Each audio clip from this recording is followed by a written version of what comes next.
Yeah. Entertainment time. Here's Brookie. Thank you, guys. You could also head to Ireland, where you'd find the next actress who rose to fame with her role in Derry Girls and went on to become one of the breakthrough stars of Bridgerton. Now, with Barbie also under her belt, Nicola Coughlan is poking fun at the show that made her famous by starring a new period-themed Uber ad. Nine Europe correspondent Brent McLeod sat down with her in London. Work it! Work it! Oh, Mr. Darcy. Hi. You are very beautiful. Nicola, thank you for your time. Lovely to meet you. Love to meet you. Uber Eats normally goes to you, but you went a long way for Uber Eats. Just a bit of a way, just a 24-hour full journey, but it was worth every minute of it. It was great. How'd you find your time there? It was amazing. We had like 5 days. It was so gorgeous. Throughout my 20s, I was so broke. I was like, I'll never be able to afford to go there. I'll never be able to see it. So to actually get to go and see it and have time. And I mean, the food there is exceptionally good. Speaking of food, Uber Eats. Yes. Have you got a favourite? I do love any variation of potato. To be the Irish stereotype, I've never met a potato I didn't like. Ooh, But then there's double ankles. A woman with a job? The ad that you're in, period drama, obviously something you have an interest in. Do you like playing dress-ups?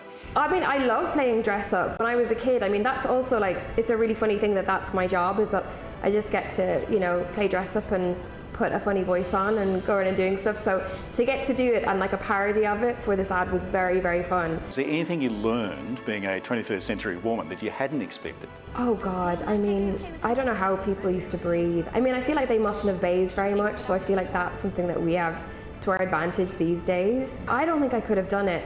Fair play to them. I'm Irish and not fancy, so I wouldn't have been wearing those skirts. I would have been wearing some sort of sack with something over it, so I wouldn't have even had to worry about that back in the day. What's all this? I thought we were going to be individuals this year. Look, I wanted to, Claire, but my mum wouldn't let me. Well, I'm not being an individual on my own.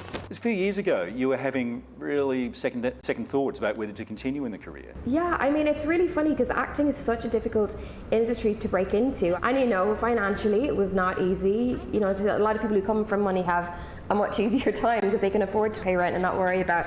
But I had 1,000,001 different jobs. Just from a practical standpoint, I was like, I don't know if I'll be able to do this. But, you know, I was very, very lucky with the way things have gone for me. I thank my lucky stars every day. Lady Whistledown's identity is quite protected. And are we not the two most clever girls in the town? If anyone can find her, it is us. And you've been quite open to and saying that even with success, you get imposter syndrome. Of course, I think it's very prevalent in women, especially to go like, I shouldn't be here. It's hard because when you meet, you know, some of your idols and sometimes get to work with them, like that can definitely get in your head. But you have to just try and go, no, I'm here. You got to try and take up the space. So what would your advice be to young people starting out? What would you encourage them with? I think starting out, you have to really want it, and I know that sounds overly simplistic, but it's too difficult a journey to go on to not have it be your all-consuming passion. Because, you know, throughout my 20s, I couldn't afford to do the things my friends were doing, like go on the fun holidays or, you know, go for nights out. I was, you know, working a million different jobs I didn't want to do, but it was the passion for it that made all of the sacrifices worth it. If it makes your heart happy, then you're on the right path. Have you had a chance to work with many Australians in your career? I have. And working with Margot Robbie was pretty cool. I mean, Margot Robbie's such an inspiration. She's not just an amazing actress, she's an amazing producer. She's such a nice person. I think if there was more people like her in the industry, it would be a better place. Oh, that's nice, isn't it? Yeah. The Barbie movie Yeah. just keeps on killing it. No, doesn't it sure does. It's unbelievable. She's a funny lady. Hey there, Today fans. Sarah and... What's my name again? Oh my goodness, Carl. Hey, thanks for watching our YouTube channel, though. Subscribe now for more news, special reports, and amazing Aussie stories. And Carl misbehaving, Whoa, of course. that never happens. Always happens. What's she talking about? Always happens.